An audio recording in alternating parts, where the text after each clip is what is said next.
Andito ako ngayon sa distrito niya.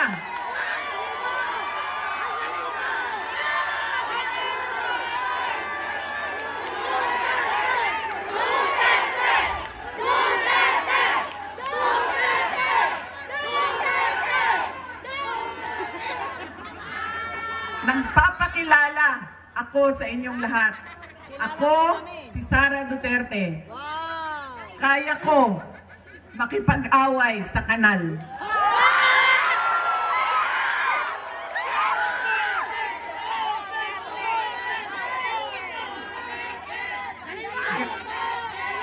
Kami, kung saan kami galing, doon sa Mindanao.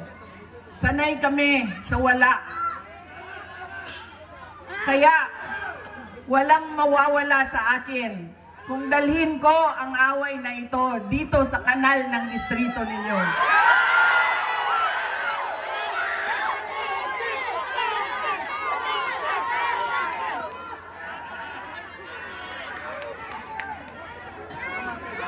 Mga sis, saan kayo galing? Davao City! Davao! Davao! Davao! Kinsay mga tausog diri? Wala! Mga Maranao.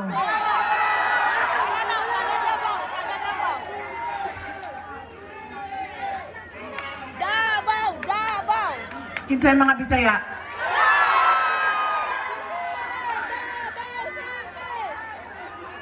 Ayaw mong kalimot ha, pag-abot sa adlaw sa pinili ay butangin na ninyo og zero si Chua.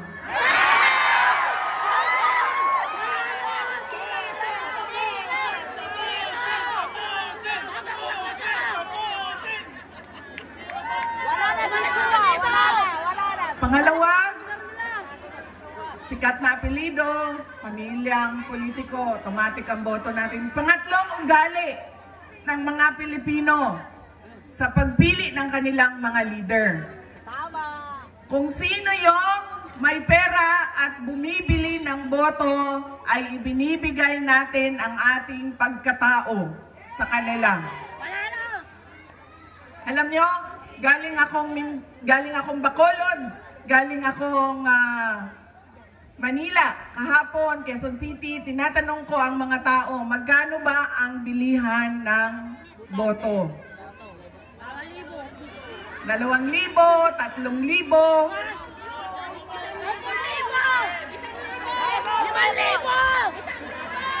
Meron pang bilihan ng boto na tawag ay tupad, akap, AX, maip, ginawa ng legal ang pagbibili ng pagkatao ng mga kababayan natin. Yan ang ugali natin.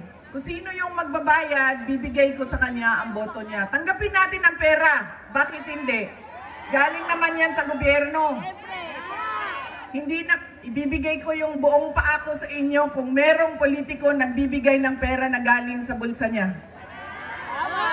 Lahat yan galing yan sa pondo ng gobyerno. Buwis natin yan. Tax natin yan na binabayad natin. Tanggapin nyo ang pera.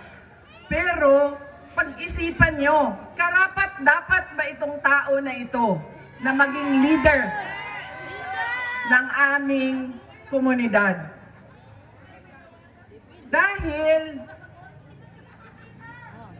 pag binibigay natin ang boto natin at hindi natin pinag-iisipan ang ating initiate na pangalan, babalik na naman tayo doon sa hindi ko na kailangan ibigay ang pangako ko sa inyo habang ako ay nangangampanya dahil binayaran na kita para sa boto mo. Ano pa ba ang obligasyon ko sa iyo? Bayad ka para bumoto sa akin. So bakit pa ako magbibigay ng tama at totoong serbisyo? Kami doon sa syudad ng Davao, hindi kami naglalagay kailanman ng budget na pambili ng boto. Alam mo anong nangyayari sa Davao? Yes, ma'am. Ang mga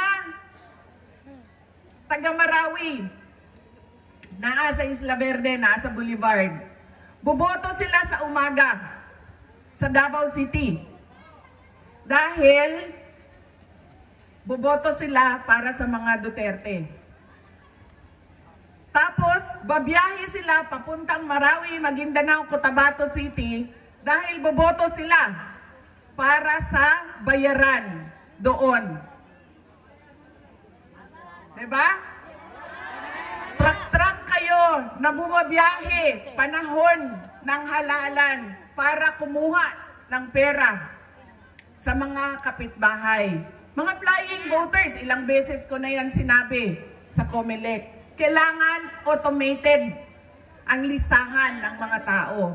Dahil kung hindi ninyo ginawa yan, at hindi niyo biometrics yan, ganyan lagi ang kultura ng ating halalan. Boboto dito, lilipad sa Bulacan, boboto doon, tatanggap. Ganyan sa amin. Hindi kami nagbibigay. Boboto sila, sa umaga, babiyahe sila, tapos boboto sila doon sa kapitbahay namin. Doon kasi may bigayan ng pera.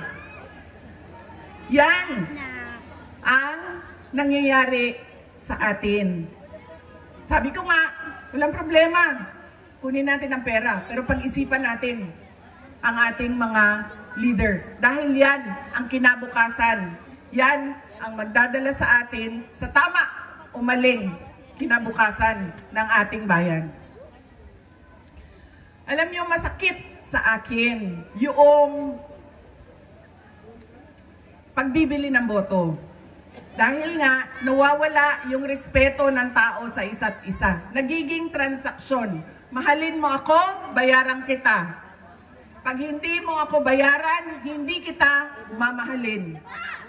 Nagiging transaksyon ang ating mga relasyon sa ating mga kababayan. At masakit sa akin dahil sino ba at kaninong boto ba ang binibili ng mga politiko? Sa mga mayayaman ba? Sa mga mataas ba ang trabaho at natapos? Mga doktor, binibili ba ng 2,000 ang kanilang boto? Mga engineer na kumikita ng 1 milyon isang buwan, binibili ba ng 2,000 ang kanilang boto? Hindi.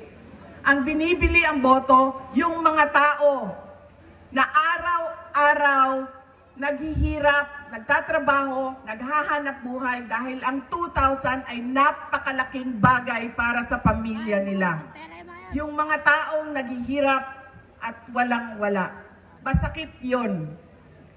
Dahil pinagsasamantalahan yung kahirapan ng mga tao. Dahil ba walang-wala ako, bibilhin mo na ang aking dignidad at prinsipyo. Yan ang ugali natin, mga Pilipino. Kung sino yung naaalala, bahala na. Hindi ko na tatanungin kung ibibigay mo ba pangako mo. Kung sino yung sikat, kung sino yung malaking pamilyang politiko. At ibinibigay natin yung pagkatao natin sa taong magbabayad, sa tamang presyo.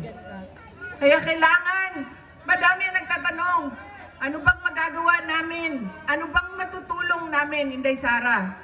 Wala na kayong matulong sa akin. Tumulong na kayo. Ginawa niyo na akong pangalawang pangulo ng ating bayan.